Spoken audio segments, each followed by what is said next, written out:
So, good day, and for today's video, ituturo ko po sa inyo kung paano ang pag-install nitong ating snap-on type regulator o tinatawag ng karamihan na diesel pack. Ito po yun.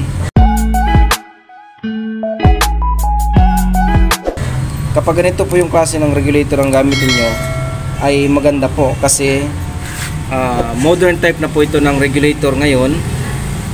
Kung inyong mapapansin, meron siyang built-in. Ito po yung tinatawag na safety device ng ating snap-on type regulator. Para lang to sa mga Petron gasol user. Ito po. Kasi may iba-ibang klase ng regulator na ginagamit natin. Merong pole valve and then merong snap-on. Sa ibang brand, meron din pong snap-on pero iba yung kanilang design. So ito po yung regulator natin, snap-on type. Ang paano natin malalaman kung naka-on or naka-switch on or naka-switch off yung ating snap-on regulator. Kung inyong mapapansin, meron siyang signs na color red, which is flame. Ayan po. Yan po yung open or nakaganyan yung ano niya, yung paahon or yung position ng ating switch. Kapag ganito naman, ito yung naka-off na siya. Yan. Okay, so yan, naka-off and then naka-on. Ayan. So sa pagkakabit o pag-i-install, kailangan naka-switch off yung ating switch dito sa regulator. Kasi kapag naka-on na siya, yung needle ng regulator at ng needle nitong tangke o yung valve needle, ayan, nakikita yung color puti, mag-aabot na siya, magmamatch na siya. So kapag i-install mo to, kapag kinabit natin, ayan, may tendency na siya na magre-release na siya ng gas. So kailangan sa pag-i-install naka-turn off. Ito, ganyan. So ipe-press mo lang tong lock ring pa ibabaw, itong kulay itim, ito. I-press mo pa ibabaw. Ayan. Then i-make sure po natin na parallel or pantay yung pagkakatayo ng ating regulator dito sa ball valve. I-press mo, i-press lang natin itong lock ring, ayan, and then ipo-push down natin yung regulator. And then para malaman natin na naka-off na or tama yung pagkaka-install natin, ipi-press natin to down, press down, ayan. So ayan po. At malalaman po natin na sakto na or tama yung pagkaka-install natin, hindi na natin siya maaangat or ma-dismantle. Ayan, mabubuhat mo na yung tangke. Tingnan nyo po, ayan.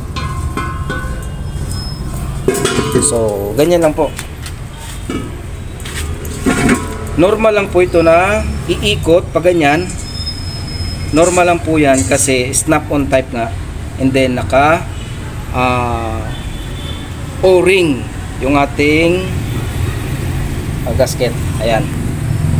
And then pwede natin i-off. I-on. Ayan. Malalaman natin na nagfa-function itong safety device kapag ginanito natin.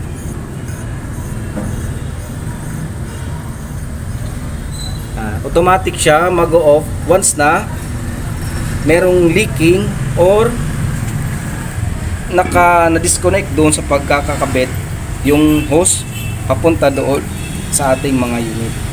So ganoon din, same din pag nagbaklas tayo or nag-dismantle, hindi na natin ito turn off. Okay na siya.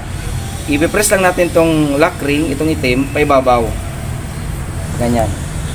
And then pwede natin bunutin. Ayan.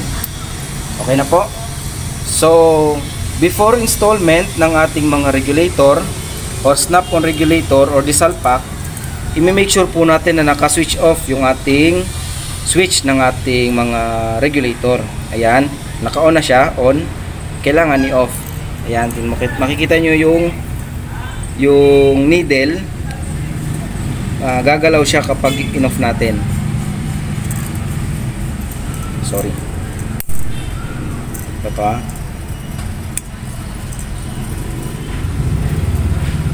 Ayan. Nakita nyo? Gumagalaw po siya.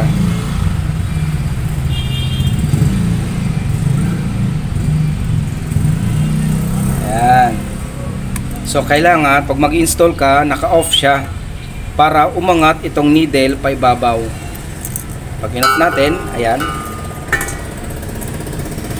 So, ang tendency, yung needle nitong regulator at ang needle nitong valve, hindi na siya mag-aabot. So, ganun din. Naka-off position yung ating switch. Yung lock ring, press up. Pababaw. Ayan. And then, i-push down yung ating regulator. Kailangan straight.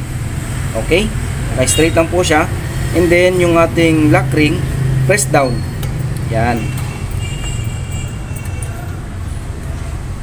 So, okay na po.